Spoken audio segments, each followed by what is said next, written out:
Welcome to the New Hollywood Show. So thankful to be able to bring you the show tonight and every Monday night at 9 p.m. Eastern, 6 p.m. Pacific. Wow, what am I talking about? Talking about the show. Hey, I know it's only our second episode, but guys, check this out. We have got a really special show for you tonight. It's going to be a lot of fun. We've got a lot of news breaking from the desk of the Babylon Bee. All right, so we're going to be talking about things like this. What's up with the late night shows hiring Trump to host all their shows? Wow, look at this. Late night shows back in the news this week. And what's up with Joe Rogan's interview with a former fry cook from McDonald's? We're going to talk about that. And how about the Babylon Bee naming Rachel Levine as their Man of the Year? We're definitely going to talk about that. And our guest today is Mr. Babylon Bee himself, actor and producer Jarret LeMaster. I mean, this guy is a serious thespian, I'm telling you. And we're going to get into a whole lot more Babylon Bee style tonight. Don't go away. We'll be right back.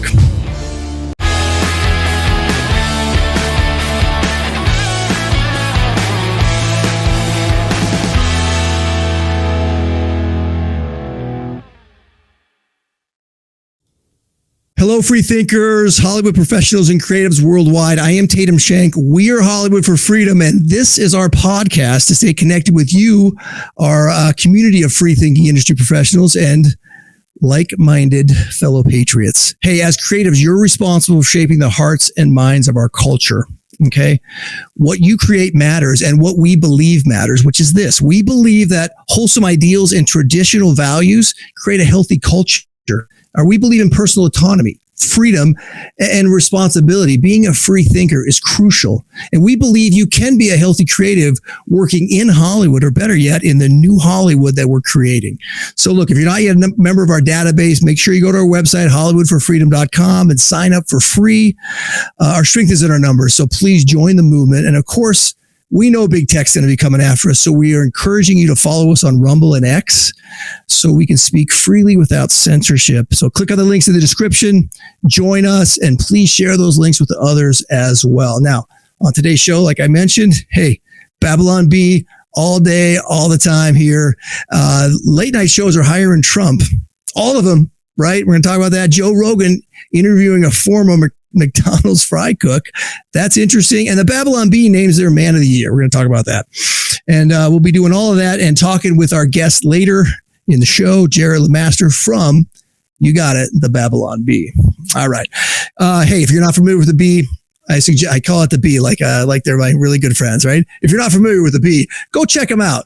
The Babylon Bee, they're up there, some really good stuff over there. Check those guys out. All right. Before I go any further, I want to welcome in my co-host for the show today. First, we have one of the co-founders of Hollywood for Freedom, the producer of the show, the one making all this happen, the always dapper Timothy Glover. Hey, Tim. Hey, Tatum, how you doing?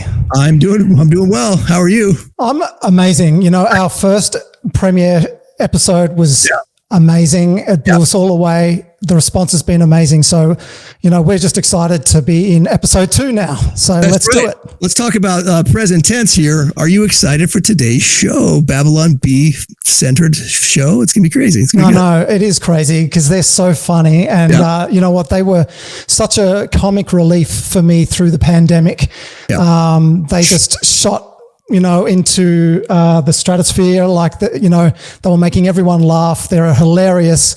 So I'm excited to have them on the show today. Yeah, for sure. It's gonna be great. So here's the thing. We can't do the show without our third weapon for co-hosting. We're all weapons today. That just happened, guys. We're all weapons. Our third weapon today with us. Also a co-founder of Hollywood for Freedom. He's an actor. He's a family man. He is a patriot through and through. He is Siaka Massaquoi. Siaka. What's up? What's going on, guys? I'm happy to be back here again. Excited for episode 2. Yes. Which will be a lot better than Attack of the Clones. So I hope everyone doesn't worry about that. But yeah, nice. We got Jarret here. Nice. It's going to be great. Yeah, Jarret's going to come on in a minute. It's going to be awesome. But I want to just, look, I just said, let's stay in the present. I'm going to back up the last week's show because Siaka, I want to talk about a couple of things because we were so focused on Nick last week as our guest. Speaking of Nick, seriously, go get his book, Justify This, right? Yeah, it's out now, available. But we were so focused on him and talking about the movies he was in and doing. And guess what? You were showing up in every one of those movies. you were so funny in that vindicating Trump. Like you would like break the fourth wall, and it was just like, it was so good. And then here's the thing. We didn't even talk about War on Truth, the movie that Nick produced, talking about the January 6th stuff. And we're going to talk a little bit about that later, I believe. But you were so good in that as well. And that was for a different reason. But then, well, I'll hold on the other one because we're going to talk about that, guys. I'm all over. You're all the over. place. Yeah. I try to so quietly. So good to have you here, though, as hosting the show with us here. And so, listen, I want to keep moving forward. Like, let's get this thing up and running. Let's talk about some current events so we can get to our guest today. So let's jump into our news and notes with the good, the bad, and the ugly of the industry.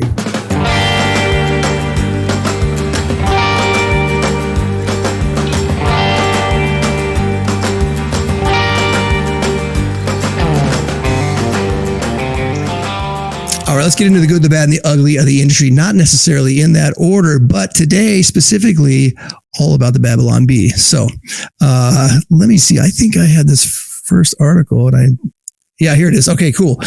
So let's talk about late night shows hiring Trump as their host. I mean, here's an article from, the Babylon Bee. TV ratings saved as Trump will now host all late night shows. Following a successful appearance at last night's Al Smith charity dinner, former President Trump signed a deal to host every late night TV talk show, saving networks from a lengthy ratings drought. Now, speaking of network execs, Trump said they came to me crying, absolutely bawling. They said, "Save us! Our ratings are terrible." I've almost said, right? You got to do it, right? You got to do it. You got to do it. Yeah. I don't want to sit in Jimmy Kimmel's chair. You don't know where he's been. That guy, Dirty Jimmy, they call him Dirty Jimmy. Among the show Trump's now hosting are The Tonight Show, The Late Show, Last Week Tonight, Real Time with Bill Maher, and Jimmy Kimmel Live, now retitled Trump Incredibly Live. Everyone is saying so. Everyone is saying so. All right. Reports confirm that Seth Meyers would continue to host late night because even the NBC executives forget it existed. Forgot it existed. Yeah. My glasses. Yeah, I got to wear my glasses. All right. Don't tell anyone. All right. Too late. Look. And then Trump says, am I being a busy guy? I haven't taken a day off in 40 years, but I guess I'm the only one that can do it. Everyone's telling me I'm the only one who could save late night comedy. So I guess I'm going to do it. I'm going to do it better than ever before. It's really going to be something. Now, not everyone's convinced that the move would work. Some point out that Trump will literally be competing with himself on different networks in identical time slots. If there's anyone that can beat Trump, though, guess what? It's Trump. All right. All right. So what do you think about that? I mean, all late night talk shows, I mean, they all literally got better just by putting Trump in the seat. What do you guys think? I think it's a great idea. I think so too. I think he's right. The ratings would go through the roof compared to what they've got now. So he's on it. I can't wait to watch Trump host Jimmy Kimmel Live. That will just be perfect. Oh man, that's so good. The problem is he would need to keep it to what are they, 30-minute, 1 hour shows? It can't be a 3 hour show. It would be a 3 hour show if it was Trump hosting. No, they're going to change all late night shows to 3 hour format. You're going to crush it. It's going to be great. It's going to be huge. Right? It's going to be huge. Yeah. Well, I think what he's going to do is he's just going to talk for 3 to 4 hours, and then they're going to split it up every hour and then put it on those different shows. Like, hey, you get hour 2 on CBS, you get hour 3 on NBC. I think that's how it's going to work. They're not going to streamline it. I think it even said this in the article. We didn't read the whole thing. They're not even going to have any guests. It's like literally going to be Trump all the time. All me. It's going to be good. So good. That sounds like a Trump show. I like it. All right. Speaking of Trump, guys, let's move on to our second little piece of news here. Former fry cook interviewed by Joe Rogan. I wonder who that could be. Tim, do you got the article on this? Yeah, I got this one. So Joe Rogan interviews former McDonald's fry cook. In a surprise development, Joe Rogan, host of the most popular podcast on the planet, decided to bring on a former McDonald's fry cook as a featured guest. The since retired McDonald's employee named Donald had just days ago been photographed serving up French fries at a Philadelphia drive-thru. Incredibly, less than a week later, the former fry cook had landed a spot on the most downloaded podcast in the world. It's amazing. According to producers, Rogan and the Fry Cook covered a range of topics during their 3-hour conversation, including how each got their scars and why windmills drive whales crazy. Honestly, we were second-guessing Rogan's decision to bring in some McDonald's guy, said editor Don Billings. We couldn't have been more wrong. It was an amazing conversation, and the downloads have been staggering. Tens of millions of people had already listened to the episode within 12 hours of its release. That's why Rogan is boss. At a publishing time, Rogan had kindly extended an invite to a woman who also claimed to be a former McDonald's employee, though some have suggested the woman only claimed to be a fry cook to land a spot on Rogan. If this is not the American dream, what is the American dream? Like this, you can do this, like Donald's Fry cooked to Joe Rogan in a week or whatever. It's like, that's amazing. It's incredible. That's only in America. Like Don King used to say, only in America. Right. That's right. That's so good. All right. Well, hey, let's keep moving. We got to get our guest on the show. I'm so excited to do this, but we have one more article. One more bit of news, shall we? I think you got this one, Siaka. What do you got for us? Yeah, this one is what actually got the bee in a lot of trouble. So I figured, why not do it here? The Babylon Bee's Man of the Year is, and I know this personally, Rachel Levine, who actually won it twice in a row. But let's read this initial article. The Babylon Bee has selected Rachel Levine as its first annual Man of the Year. Levine is the U.S. Assistant Secretary of Health for the U.S. Department of Health and Human Services, where he serves proudly as the first man in that position to dress like a Western cultural stereotype of a woman. He is also an admiral in the U.S. Public Health Service Commissioned Corps, as some people like to say. What a boss. Rachel's original name is Richard Levine, but he changed it to Rachel for some strange reasons a few years ago. Who cares? Who says a dude as accomplished as this can't be named Rachel? This king doesn't care what people think about him. He often wears a dress, which some people think is weird, but he doesn't care one bit. Come on, men in India wear dress type of garments, don't they? And parts of Africa. Rachel's message is to be true to yourself, and we couldn't agree more. This man is breaking barriers and showing us all the true meaning of courage. That got them banned. Well, I mean, I guess if you look at it in one way or the other, it could be controversial. Yeah. But go ahead. To a point on that, and Tim, can you put the picture back up really quick of Miss Rachel Levine? Because during COVID and all the stuff that we saw, these are our health officials, guys. I thought that was really funny. Like, it's like going to a gym and getting a fat trainer. No, that's just me. We'll move on. I just wanted to say that. Yeah, man. It's crazy. It's crazy. Good the stuff, Man of the Year. I think that's a great award. Yes. Well deserved. Yeah. I can see. From the New Hollywood podcast, an applause, huh, guys? We're gonna give Rachel. Good job, Rach. Congratulations to Rachel Levine. Yeah. So, well, that brings us to Tim's poll, I think. Let's talk about Tim's poll. We're going to get something. We're going to get some music. Yeah, Tim's poll. We'll get that in here soon. Everybody wants Tim's poll. Oh, yeah. We're going to have to cut that one out. Yeah, that was low. No. Well, keep working on that, Siaka. Well, Tim's poll for this week. It's I think Babylon Bee and the articles we've just looked at is encapsulated in this Tim's poll, which I want people to put their answers in the chat. Has the left lost their sense of humor? I mean, just the fact that Babylon Bee got cancelled or got restricted or a slap on the wrist for that article says it all. But let's not come to any conclusions. Let the people speak. So put your answers in the chat.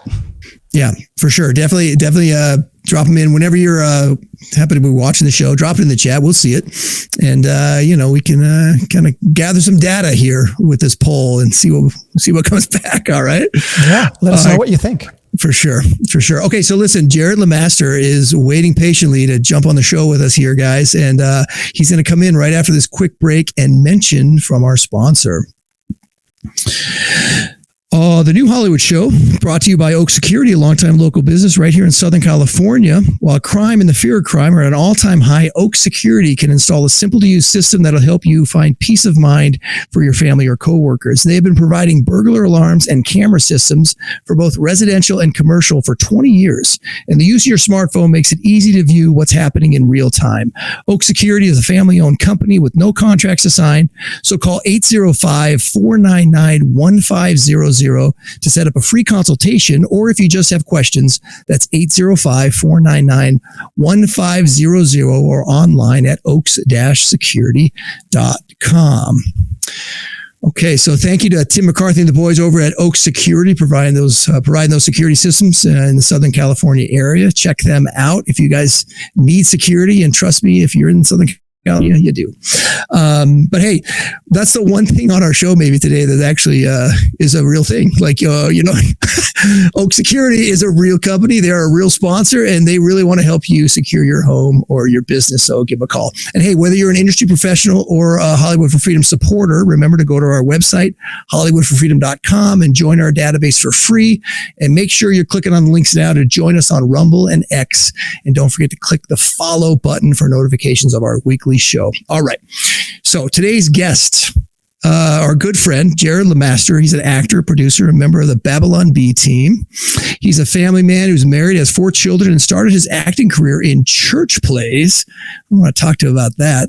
Went on to study at Azusa Pacific University and has created a slew of iconic characters throughout his career, including Woke Jesus, Satan, and the security guard from the hit film Nefarious.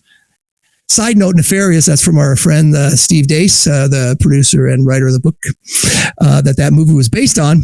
But it's so great to have Jarret LeMaster with us today. Let's take a look at him in action as one of those iconic roles. Let's just do about 90 seconds of this. Check this out. If anyone slaps you on the right cheek, turn it off with the other also. Unless they're a Republican. Then you can feel free to punch them in the face. Let the children come unto me, and do not hinder them, unless they might be born into poverty, or they might be an inconvenience to your party lifestyle. In that case, feel free to murder them in the womb. Haven't you read that in the beginning, God created them male and female, and genderqueer, femboy, trans man, trans woman, two-spirit. You have heard that it was said, hate your enemies. But I say to you, this is correct.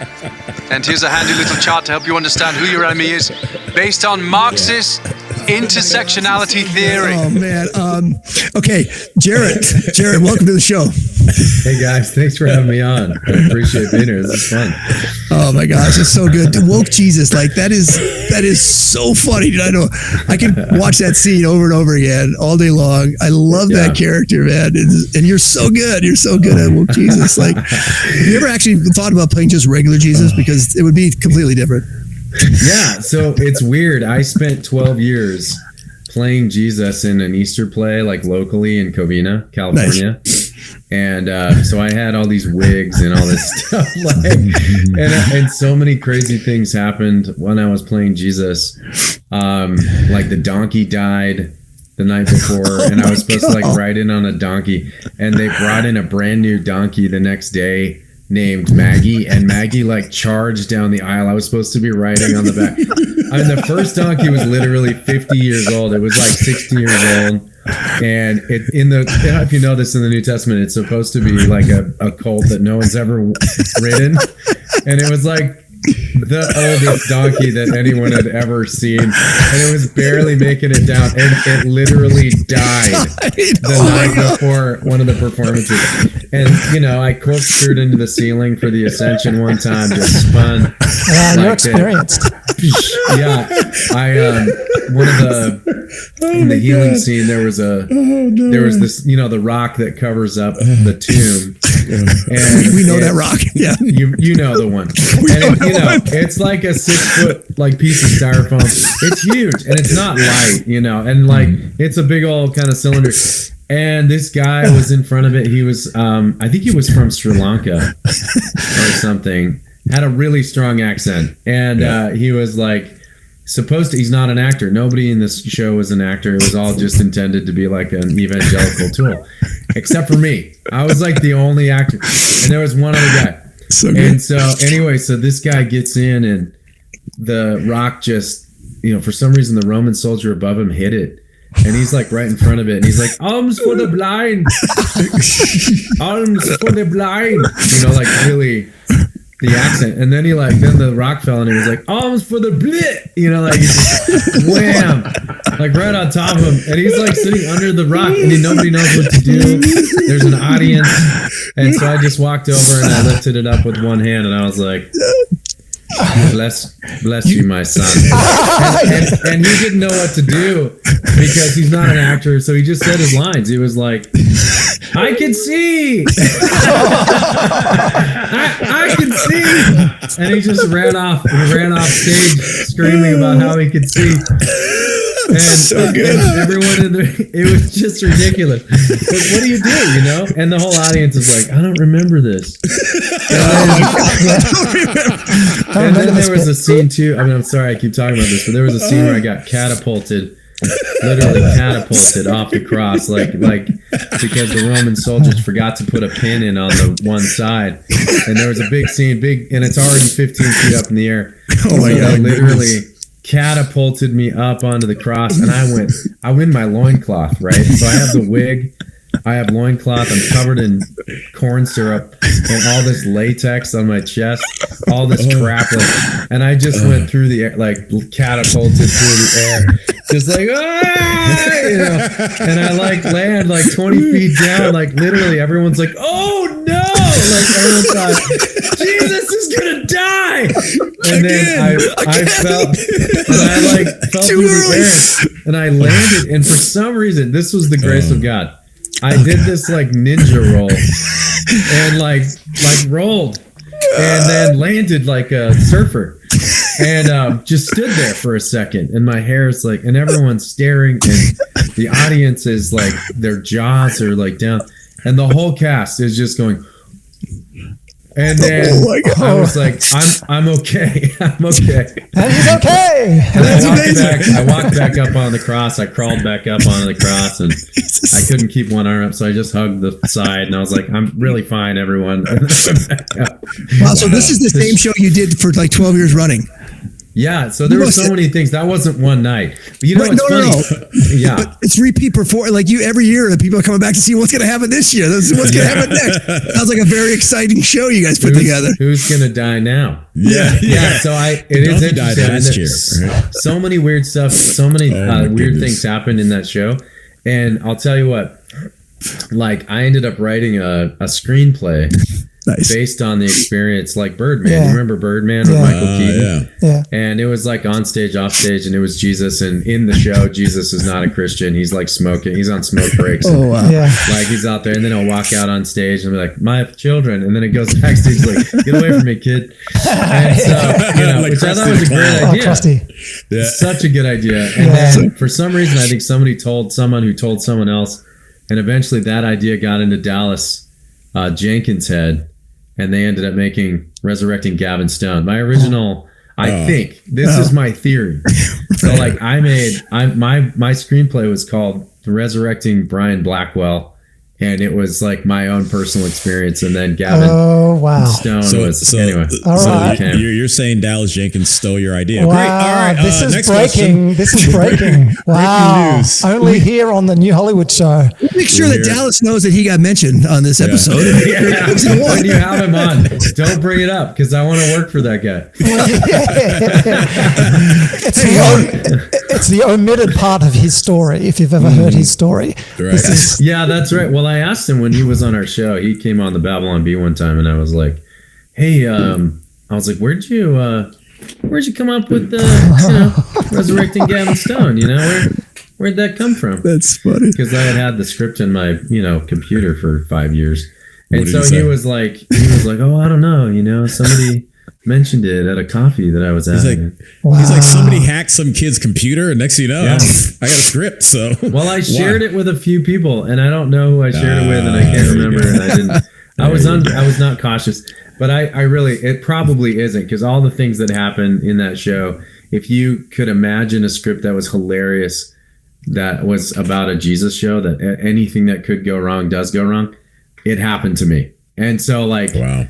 That's awesome. It was just probably part of the collective subconscious. Well, I like to say I actually went and saw Jarret perform as Jesus at the church, and nothing bad happened. In fact, I was actually super impressed with his falsetto. My man can sing, and he can hold the note and hit the note. Not like what I can do in the car where it's all scratchy. It's like he hits it. So guys, just know this guy's legit when it comes down to live performance. Nice. That's awesome. So Jarret, just to put a cap on that conversation, maybe. Look, if Dallas hires you on to his next movie, then it's all water under the bridge at that point, right? You're good to go. Okay? Oh, I will forgive him if he gives me a really good role as like a Roman. Very good. The thing is, as a white guy, it's hard to get cast in The Chosen, but they're moving into Acts. And so there's all kinds of freaking Romans and freaking Greek people, Theophilus, whatever. So much stuff. So hopefully I'll be able to get on there. But the longer that he keeps you out of that show, the more of this story gets told as time goes on. My bitterness grows. It's so funny though. I'm actually so excited. What they've done with The Chosen has been amazing, and it's been so cool. And Resurrecting Gavin Stone, it's funny. He talked about not liking that movie, and I remember he's like, "Yeah, it didn't turn out how I wanted it to."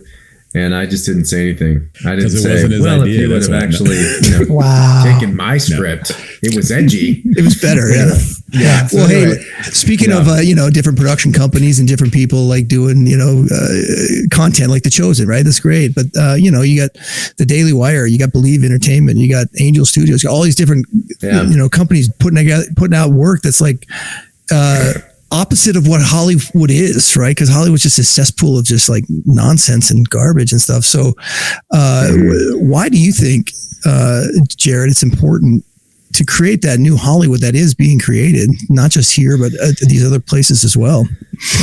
Well, I think we kind of seeded the ground a long time ago as Christians. I think we used to have a real voice in Hollywood and in the arts, and we gave it up.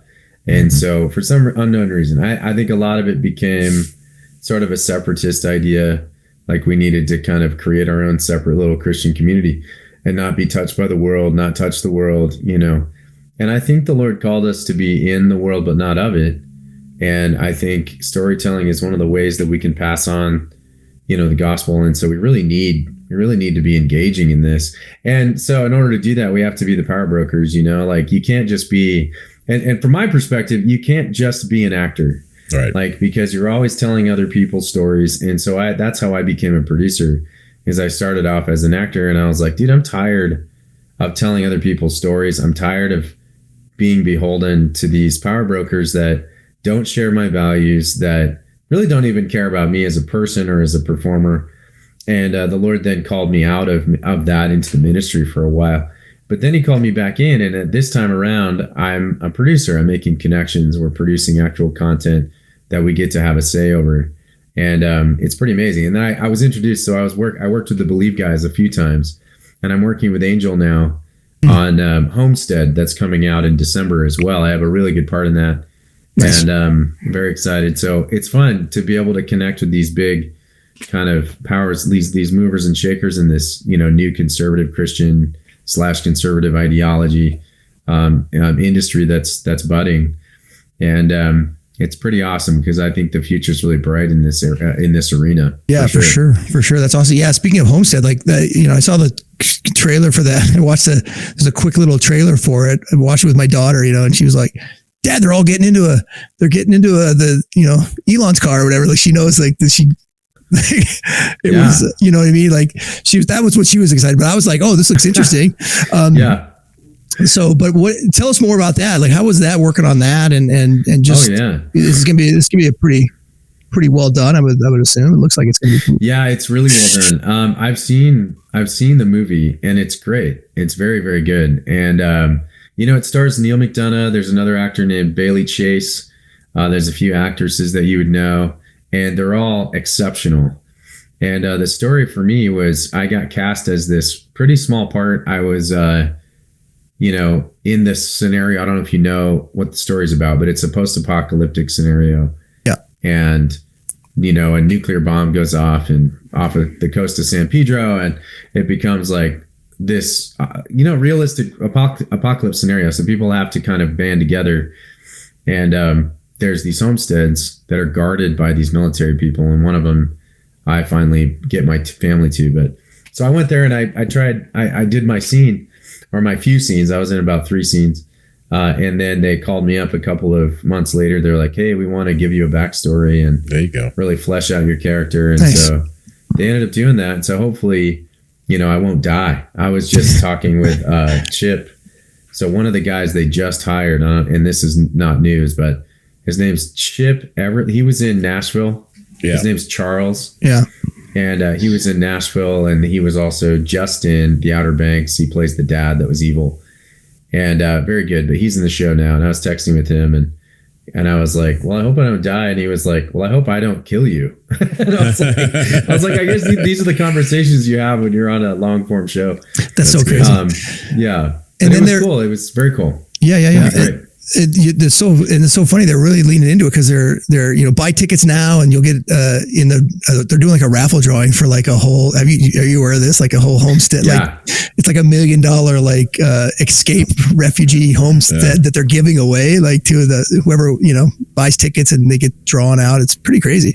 One of the best raffles I've ever seen. What's that? That's very cool. I wasn't aware that they were giving away a homestead. Yeah, it's like $1 million value or something. It's crazy, and all this like 6 months of supplies for like a family of like 30. I don't know, but it's that's their promotion, right? Like it's 12 weeks out or something, and the more earlier you buy it, the more tickets you get into the raffle. And one of the best raffles I've ever heard of. It's pretty awesome. Get on and do that, everyone. Like go and buy some tickets, because I think that's a good deal. I think it's a great movie. It's going to come out December 20th. Yeah. And it's in 3,000 theaters, so it's a big wide release, and that's awesome. It's really, really cool. So I'm very excited about that. I think it's going to be awesome. Is this Angel's biggest release?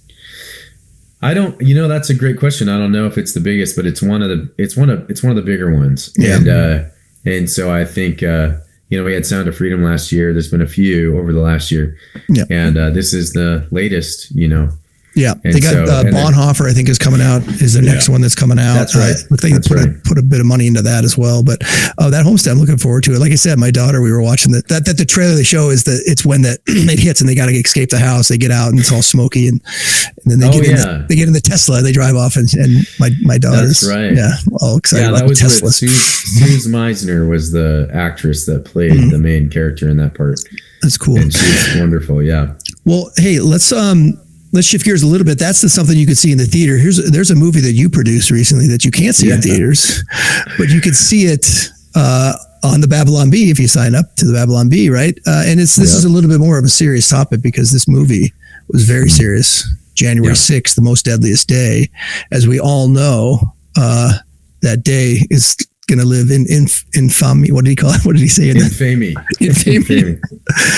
So talk to us about January 6th, the most deadliest day. You produced that show, and how important was that to get done? Well, it was really hard to get into the mind of all these, Nazi conservatives. I think that was the hardest part, was living. It's like when C.S. Lewis wrote Screwtape Letters. Yep. How he had to get inside the mind of the devil. It was very similar to that. We had to think like conservatives, so it was very hard. Felt like I had to take a shower every day, which I don't normally.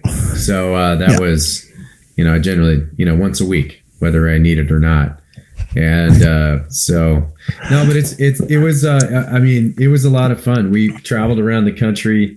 interviewing really cool people and making stupid jokes. And, it was a ton of fun. And yeah, it was great to produce it. Really enjoyed producing it.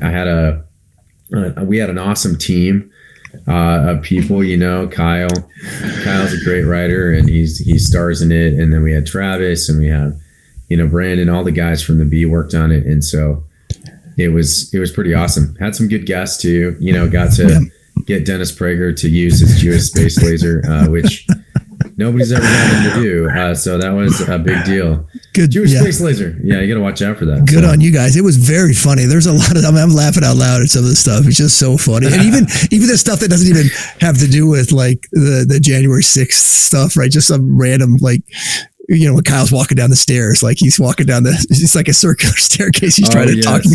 Just stuff. I love stuff like that anyways, but it was very funny, but it just shows the absurdity of it though, right? Like literally the clip of Kamala saying like, D-Day, Pearl Harbor, 9/11, and January 6th. Like those are the three most deadliest days, but this one by far is that, it's just, they're crazy over there about this stuff, and I just, the fact that you guys, if you watch that, honestly, and said, wait a minute, what is there really?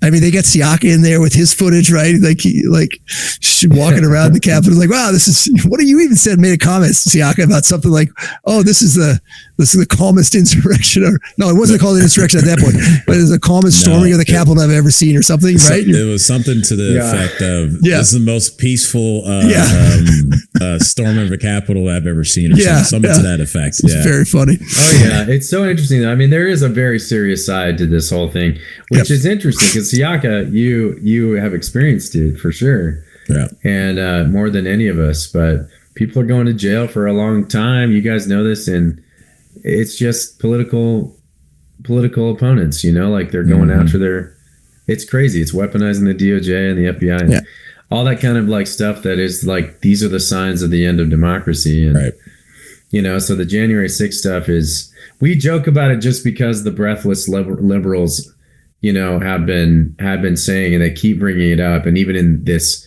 election run for, President Trump, they're still bringing it up right now and using it as a cudgel to try to say that, oh, if he gets in office, he's not gonna respect, or if he loses, he'll just, he'll always stay in office after he gets elected, and all this craziness. And it's just, they're not getting it from anywhere except for their butts. Yeah. It's right out of their butts. So, Jarret, when you guys, produce this movie, you put it out, people are enjoying it, everyone's laughing, on our side of the fence, if you will. Especially the young teenage boys. Yes, they're laughing a lot. Yes. Were you guys, why did you guys want to even get involved and kind of take a shot at this? I've seen the Babylon Bee is, yes, you guys crack jokes, but you guys are taking some pretty heavy shots at, whether it's Gavin Newsom in California now, the Biden administration. Like, what was your kind of reason, or what was the impetus of why you guys wanted to even go, hey, let's go out and really put some effort behind a movie like this? Yeah, I think, it's the best joke because it's the thing that people hold the most dear. So if you go after the trans community, it's a sacred cow. If you go after abortion, or if you go after Jan 6, like, these are the things that the left doesn't joke about. And and so for us to make fun of their sacred cows is like the best thing you can do. It's poking the bear right in the eyeball when it matters. And so that's been the philosophy of the Babylon Bee from the beginning anyway. It's like, if you guys are going to say we can't joke about it, looks like that's what we're going to be joking about. So it's like, tell us no. Well, it really leads, that's where we're headed. Really leads into the poll for today, right? Has the left lost its sense of humor? Because they can't take a joke. It's like, it's crazy, right? Like, we got to, come on, Donald Trump, there's so many things to make fun about him, but he's still doing his thing, and is important at what he's doing. But he's we can still joke about him, but it doesn't. Why do they get so offended over every little thing? It's crazy, right? Like, well, when it's a religion, people take their religions very seriously. And you know, they have gods that they worship, you know, so yeah. Well, if they, you know, mock Molech for a second, and everybody's going to get pissed, you know. Right. So, I think that's what's so funny about the Babylon Bee and what you guys have been producing is that, and I know that for me, it was such a cathartic release over COVID, particularly, you know, where you guys were slaying these sacred cows, the things that we weren't allowed to laugh about, you guys were bringing out to the fore, and it was like no one else was joking about it. And so it really set you guys apart. What's been your favorite over the last few years? You know, what character or what joke? You know, we brought up 3 just today, but what's been your favorite part? So there's 3 that really stand out to me that I'm 100% like excited about, and it's probably in this order. It's probably Jesus, the woke Jesus, the alien that discovers genders, and then Satan.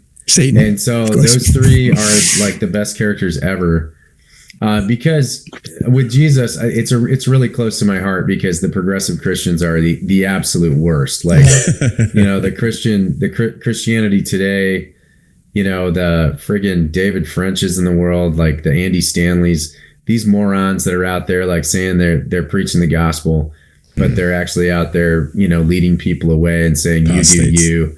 Like that makes me more angry than anything else. I want to punch them. I actually feel like anger towards them. You know what I mean? Yeah. And so mocking that stuff is my favorite. The second thing is the murder of children. So really mad about that. So having the devil come out and respond to Roe versus Wade and be like, yeah, you know, it's a rough day for us. Can you turn it down a little bit? Or that one where he's like toning it down. You know, it's a rough day for us out here, you know, but don't count us out. We got a great team out there of demons, devils, and Democrats. You know, we still got Nancy Pelosi, and you know, and we've got all the weak defensive game with Mitt Romney, and you know, so one of my favorite things is like to like throw these.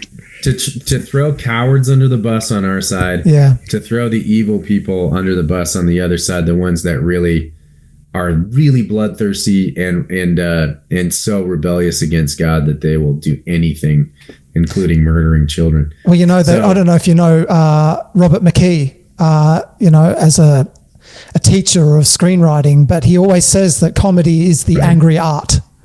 Yeah. Yes, so your anger is well placed. Yes. Well, and in our worldview, this is righteous anger. I mean, God hates the shedding of innocent blood. Mm-hmm. He hates it when children are abused, and you know, he's angry at these people that are heretics. I mean, we come by it honestly. If you read the New Testament, it's every single one of the New Testament books is written basically to a heresy. Mm-hmm. And oftentimes they delve into things like Paul's like, I wish they would just emasculate themselves. You know, I wish they would just cut off the whole thing instead of trying to tell you guys to get circumcised because you don't need to get circumcised. Like that kind of satire, like that's him. He didn't mean that he wants them to chop off their wing-wangs. Right. What he did mean was like he was really angry about these people leading these people away from Christ. And it happens all over the New Testament. You read like Jude, you know, there's some anger there. And so and all over and when Jesus talks to the Pharisees, and he's, you know, calling them whitewashed tombs and the blind leading the blind. There's this biblical precedent for really biting satire. And I think it works as a prophetic tool to speak to culture and to speak to power and to tear it down. And, you know, like, you know, you pull the wool back, you pull the curtain back, and all of a sudden there's just a little dude, you know, behind the big machine. Yeah. And so you go after those people. And in general, we try really hard to focus on ideas, right? But there are certain people that are representative of those terrible ideas that are hurting people. And so you get a person like AOC, you know, or you get a person like Nancy Pelosi, and they're like up for grabs, you know, because they represent the bad ideas that are legitimately hurting people. Rachel Levine. Oh, he's such a victim. He's such a victim. No, he's not. Yeah. That guy represents the mutilation of children. That's what he represents. Yeah. And so, now he's up for grabs. We can totally, we'll spank you a little bit now. Yeah. So and in this day and age that we're living in, like we have to find different ways to reach the youth, right? And a lot of that is through comedy. We can reach them through comedy, I think, because in short snippets of things, right? So I think it's a good idea to kind of go after these things in that way. I mean, what you guys are doing, I mean, your stuff is so funny. Tim, I'm going to take a little break here. I want to mention our sponsor real quick, but then when we come back, maybe we can take a look at some headlines from the Babylon Bee and then talk about some of these other things we mentioned before. And the Bee also recently endorsed Kamala Harris. I'd love to get your take on that as well. So let's talk about all of that, but let's hold right here for a minute. We'll bring you back on the other side of this, Jarret, and let's watch this quick video about our sponsor. We'll be back in a minute.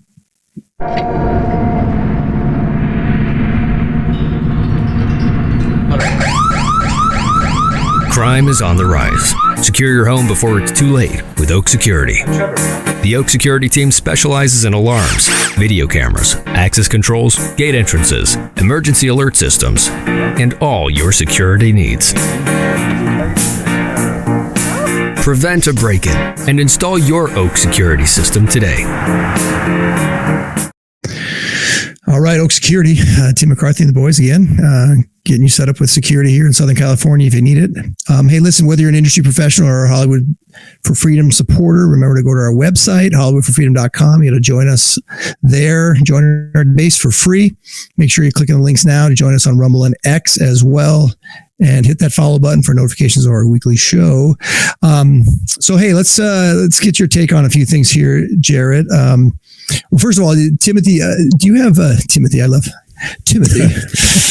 Timothy, do you have those articles? Can we maybe slap a few of those up? Those headlines. I love these headlines. Like, you guys come out with so many of them. They're so funny. Like, California man arrested for showing ID. Yeah, that's a dangerous thing, right? Showing your ID to vote. You don't want to do that. That's pretty funny. Stuff like this. I love these things you guys come up with, like, on a daily basis. It seems like, right? I think that joke would have been better had it been a black person. I think it would have been even better. Yeah, you're right. It would have. That would have been funnier. Yeah, but that's a good joke. I mean, I think the whole voter ID thing is just, their slow moving coup. Yeah. And, that's what it is. They're trying to make it so they can just replace everybody that's American with their own voters.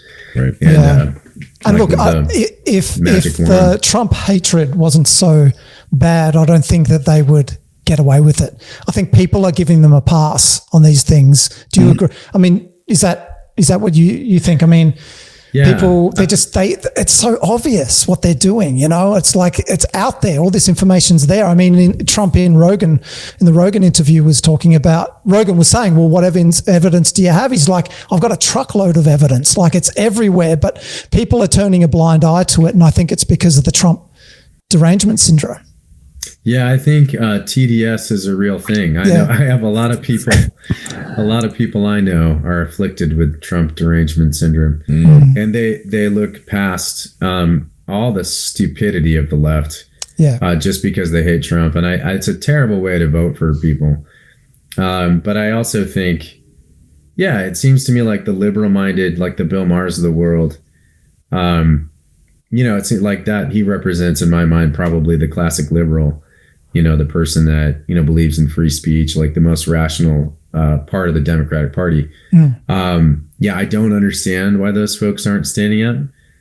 It seems to me like the left has to be sort of like, they have to have a united voice and united front. You're not allowed to have any differing opinions. No dissent. And so the people in power have stated that this is where we're headed. And if you disagree, then you're out. And I think they're like, well, I don't want to give up power. So, okay. So I was going to say, just to piggyback on what you were talking about there, Tim, speaking of the Rogan interview, I just want to ask Jarret this. Jarret, were you ever a fry cook? That's something you ever had? I was never a fry cook, but I did work at Chili's. Okay. And I was a bus boy. And it was one of the big things that made me realize that I wanted to be an actor, because I never wanted to do it again. Right. Well, that's fair. That's fair. And every time I walk into Chili's now, I can still smell the kitchen, which is it's a little bit like mildewed, like towels. And so I just can't even eat there. I'm surprised you would even actually go in there ever again at this point. It's But legitimately awful. Well, what about late night talk shows? Jared, would you would you watch them if Trump was hosting? Like you guys? Oh yeah, you guys from earlier in the show. Yeah, of course. No, everything that comes out of that guy's mouth is absolutely freaking hilarious. I don't understand Best why comedy nobody on TV. thinks it's funny. No, it's wonderful. Yeah, like he's so funny. Yeah. And the people that don't think he's funny do not have a sense of humor. He's so funny. He's very funny. He's a funny guy. 'Cause he just anything you're not supposed to say, he just says it. Like he's just and I think he does it out of a sense of rebellion. Like he's got this deep rooted rebellion inside, and so he's a New Yorker. He's like, don't tell me what to do. He's American. And so people are so condescending. They think that he doesn't know what he's saying. He's doing, but he knows exactly what he's saying, and he's actually very smart the way he does it. I think. I agree. I think does it's it on purpose. Yep. I've got another article here. What do you got? Yeah, let me put this one up. That's a great idea. I like this one so much. Trump to host a new season of Dirty Job. Yeah, I love the top left where he's in the what is that? The digger. It's hilarious. That is hilarious. In a suit. It's called a digger. The digger. Yeah, the digger. Also known potentially as a backhoe, but digger's good. I like digger. Oh, come on. That's what I like. Yeah, that's what you call it. Digger. I got you. You remember these days? No, I love that actually because we're doing all this, like we did a podcast yesterday where we all dress like trash, like garbage, because we're all doing, we're like just commenting on the garbage thing. Sorry, my dog's barking. That's okay. But must be someone here. But yeah, so that's I think, let him do all the jobs, put him on with Mike Rowe. It is a really good political statement, though. I feel like that's old school. That's what I've heard recently. It's like old school politicking and campaigning. Like they go and hang out with, the factory worker. They go and hang out with the fry cook, And they used to have beers with people. Yeah. Like, we'll have a beer. Yeah. Let's have a beer together. And the classic one over the last few days. The classic one over the last few days has been him in the dump truck. So good. Just hilarious. Just so good. So here's the best thing he could have done. Yeah, it's so cool. I mean, they kind of turned that pretty fast, which is pretty awesome. But I got a quick question for you, just to kind of wrap up a few of these topics. Jared, was it your idea to make Rachel Levine the Bees Man of the Year? Was that come from? I don't hold that distinction. No. Okay. That is not actually, who the most rebellious person on staff is? Who's that? And like the guy that's really going to get us fired and canceled and put in jail. And I love him for it. He's the best guy. And he used to be a pastor too. In fact, all of us were pastors at one point. That's amazing. But Joel Berry. Joel Berry's the one that always gets us canceled. He's got the most biting satire. Wow. Nicest guy in the world if you met him. You should have him on sometime. He's so sweet. Like the sweetest fellow. He's like, "Oh, Jared, I'm so glad you're here." But I'll tell you, when he writes, Jared, it's something else. That's awesome. Well, Jared, so about that Rachel Levine Man of the Year, that got you guys in a lot of hot water with Twitter at the time. And then can you kind of talk about what was going on through that time with Twitter and Elon Musk gets involved? And it was based off this joke, correct? Yeah. So there was a lot going on at the time. And it was USA Today had come out and said that Rachel Levine was the Woman of the Year. And so that's the joke. Like, that's the reason why it was like Trump going to the, garbage truck. It's like immediate. You call us garbage. Well, yeah. So USA Today came out with Rachel Levine as the Woman of the Year, gave him the award, and it was a big deal, whatever. It's the first man to ever get it. And so we immediately, within a day, were like, we're going to give the prestigious Babylon Bee Man of the Year award to Rachel Levine. So there, and, and we never give it out. So I don't know. I mean, it's a big honor. We've never done that. It was a big honor. That's great. So anyway, Rachel was super, bummed, and before Elon Musk owned it, sent us a notice that we had to, admit that we had engaged in hate speech, and they would let us back on. And so Seth Dillon, who's our courageous, leader, was like, no. we're not. That would ruin the joke. So anyway, so he decided not to do that, and then we were off Twitter for a long time. And Elon Musk called a few weeks later. Kyle and was like, "I heard you guys got kicked off Twitter," and Kyle was like, "Yes, Mr. Musk, we did." And then he goes, I'm gonna have to do something about that. And so he did something about it and bought Twitter. And then we gave him an IOU note for $44 billion after it all cleared. We're like, we're good for this. It was like a post-it. It was like that scene in Dumb and Dumber. Yeah, we're good for this. Yeah. That's great. That is great. That's fantastic. So we owe him a lot of money. You guys are currently working for free right now, aren't you? And everything that you do, right? Yeah. Forever. I don't know how long it would take to pay back $44 billion. Yes. Yeah, he's well into purgatory if I was a Catholic. Yes. Well, speaking of hot water, you may be getting yourself in more hot water, by supporting. What are you coming out supporting Kamala Harris for president? Right? You guys are. Yeah, we had to. Yeah, because it's obvious, right? What's the other choice? Come on. She's the obvious choice. She has amazing skills. She's a magical creature. Yeah. And then there's that other guy. What's that? Throw that thing up, Tim. What do you got? It's that other guy. That's your other chance. You always go with that guy. And this is a good one. Trump holds most ethnically diverse pro-Israel Nazi rally in history. That's amazing. In history. Yeah. For our blind viewers, this is Trump at a anyway. But yeah, dude, this is this whole like Madison Square Garden thing is just it's so irritating to me that Tim Walz and Kamala Harris would try to compare it to the Nazi rally in the late 1930s. Like, to me, it is like absolute nonsense, politicking at its best, and these people are absolutely lying just through their teeth. And so it's one of those things that makes me mad enough to write a joke. Do you think that their efforts, the rally and their efforts, are actually going to be a positive thing in New York for Trump? You mean the Madisons? Will it be a positive? Do you mean? Well, combined with them and how they've talked. I saw a video of a Jewish girl who went there and was really upset that they were comparing it to a Nazi rally. Do you think that will actually help Trump in New York while having the rally and them and the way they've spoken about it? Well, I do wonder. It's interesting because I don't know that anybody's undecided at this point, and so. I think the vernacular on the left is just going to force the people that have already decided further into the right. I think the people that are just bloodthirsty and looking to murder children and call people Nazis are going to keep doing that. And so I don't know that it's going to make a whole lot of difference, but it is kind of a sign. I heard Ben Shapiro say this. It is kind of a sign of their desperation that the only thing they have now is this name calling because they don't have policies. Kamala Harris has the IQ of a fence post, like Mel Gibson said.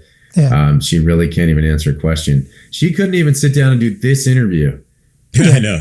Which is insane because I am not that smart. And it's so crazy that she can't even sit down and do it, Yeah. Blows my mind. Yeah. Well, listen, Jared, this has been awesome. I really appreciate you coming on the show and actually not pulling a Kamala and actually showing up, which is great. We have one more segment. Like to hold you through in this last little segment. This could be a little fun, and then we'll get some final thoughts, and then we'll get out of here. But this is our next little segment we like to call the blast from the past. Good morning. Morning. Axel Foley. That's what it is. You are Terminator, right? Yes. All right. Blast from the past when movies were fun to watch and you could watch them without, getting all upset about some agenda in there and whatnot. But our blast from the past movie of the week this week. And now I got to give a little caveat here. this was PG at the time, which is pretty funny because there was some funny stuff in the movie, but there's some questionable stuff too. So take this with a grain of salt if you're going to sit down and watch this with your kids. It's just to be forewarned. There's a few things in there, but very funny movie. Blast from the Past, movie of the week. Airplane, starring Leslie Nielsen. Airplane. Love Airplane. Yes. Thought that was apropos with the show, how the show is going today with all the antics and things. I love Airplane. I love that style. I love David Zucker. In fact, we just Nick Searcy, who you had on last week, he and I were just in a David Zucker sketch together. About a month ago out here, we shot it, and both of us, this is so politically incorrect, but both of us were playing Hamas terrorists. like these two white guys do. Like, you can't do that. But we did it, and it's so funny. It's like, my master, it was amazing, and we had a great time together. But Dave Zucker is the director of Airplane. He also did Naked Gun, Naked Gun 2, Naked Gun 2.5. But his partner did Hot Shots Part 2, Hot Shots and Hot Shoppers. Those were the ones that I really liked. I really liked Hot Shots Part 2 with Charlie Sheen. It was an amazing movie. Yeah. Airplane was one of those movies that, like, I didn't understand what they were doing at the time. But yet at the same time, I was like, this is hilarious. Like, they can be wacky like this. Because, movies usually are like, kind of linear and it make complete sense all the time. And I never forgot the scene that got me was like somebody was going through it. It was a black dude going through the issue. And then like the stewardess came over and she goes, she couldn't understand him. And she goes, does anyone speak jive? And then this one lady's like, I do. And she comes over. It's like, I'm gonna hate. That was so, oh my goodness. All right. She's like 70. So That's funny. amazing. So funny. Oh, I love it. I love those movies. We need them back. I think the Bee's going to lead the way. He did direct the Scary movies as well. Oh. Which I don't know if I would recommend any of those for your kids. One of them is actually the one that spoofs Alien is actually really funny, and it feels like the old Naked Gun stuff. And so I actually love that kind of humor. There was one sketch we did in the Babylon Bee called, I think I initially called it Trans Noir. It was one of the ones that I wrote. And it was about a hard-nosed detective that can't decide if the lady across from him is a dame or not. Like, it's like, and so it's his name, by the way, is Steele Dossier, which I freaking love. As like a hard-nosed detective's name, it's the best name ever. So good. And so anyway, we had a lot of those elements, the David Zucker elements, where every time it would cut back to me, I'd be smoking something else. So I'd be like smoking a cigarette the first time, second time I'm smoking a pipe. Like a long wizard pipe. Then I'm smoking a cigar. But you're missing one of the big points. It was Adam Yenser played the lady and had a beard like you have right now. It did. It's like, he's like, what do you think I am? A man? And he's like, no. I mean, it was so funny. Yeah. It was great. You never seen a woman before? Of course I have. And then it's like the voiceover. All the voiceover. It's like, where Adam's apple bobbed up and down. And it's like a piece of cartilage in somebody's throat. Like a man. So it's like a really, really not metaphorical voiceover at all. Oh, that's funny. It's amazing, actually. She moved like a human across the room. So funny. Well, hey, Jarret, this is, I'm sure we could go on for a long, long time, just reminiscing about things and talking about new things. And, but tell people where they can follow you or where are you followed at? So go to the Babylon Bee. You guys can become subscribers there. Watch Homestead coming out in December. Go to the theaters and support it. Buy tickets now. Homestead's going to be great. I have, go on the Babylon Bee. I have an Instagram. So if you go to Instagram, it's the Jarret LeMaster, Jarret LeMaster. And if you guys go on there, you can follow what's going on with me. We have PragerU with Siaka. Actually, we're going to be doing this PragerU video coming up. I have a Stories of Us video, and it's got a unique twist. And it's gonna be. We can't tell them yet. I don't want to give it away. But anyway, so there's kind of a lot of places to go, and we'll see kind of catch up. I have another movie coming out that's a Western called Florida Wild too. That's going to be fun, and see what happens. Yeah, go check it out. That's awesome. And Jarret's actually also in Vindicating Trump. So if you want to go see that. Oh yeah, that's right. Yeah. Good. Yeah, I got good one with hair. Good hair. With hair. Yeah. Some good hair. Well, hey, I'm also. I don't remember signing anything, but I'll make sure to keep my secrets as well, because I have an idea about this PragerU interview as well. You don't say it. You know what it is. I'm not going to say anything. Not going to say anything, but I'm privy to some information. So pay me later to keep my mouth shut. Okay. But Jarret, I appreciate you being on the show, man. I'm going to take those as your final thoughts, unless you had anything else you wanted to leave us with. Last chance for final thoughts. You're good. All right. No, give your life to Jesus. There we go. Yeah, I can give a final thought real quick though. We got to thank the Babylon Bee, because I know myself, Tatum, you worked with them in a time when actors like ourselves were blackballed and kicked out of the old Hollywood, if you will. Jarret and the guys at the Bee really opened their arms to us. So actors, reach out to them. They are legit. They're real ones. Thank you, guys. Yeah. Great. All right. Yeah. And Tim, you got any final thoughts, my man, Mr. Dapper Dan? Well, I think that it's really important what the Bee are doing. So I just want to, my final thought is, keep going. You guys are doing amazing work, and it's nice to be able to laugh on the right. So, yeah. Well, this has been fun. I really appreciate you, Jarret, being on with us. We had a great time with all those different antics and whatnot. But quick shout out to our sponsor once again, Oak Security. Thankful for them sponsoring the show. And hey, that is our show for today. Thank you for joining us. We are the new Hollywood for free thinkers. Where being a creative doesn't mean you need to sacrifice wholesome ideals. All right, where freedom and family is a good thing, and where you can be a well-rounded and healthy creative working in the new Hollywood. All right, if you're not yet a member of our database, please sign up for free on our website at hollywoodforfreedom.com. Our strength is in our numbers, so please join the movement. And remember, don't trust big tech. Find us on Rumble or X, where we can speak freely of censorship. Click on the links now. Thank you, Oak Security. Appreciate you sponsoring the show. Thank you to our guest, Jarret LeMaster. So good to have you here, buddy. And thank you, Tim and Siaka. New shows dropping every Monday at 9 p.m. Eastern, 6 p.m. Pacific. Until next time, Galatians 5:13.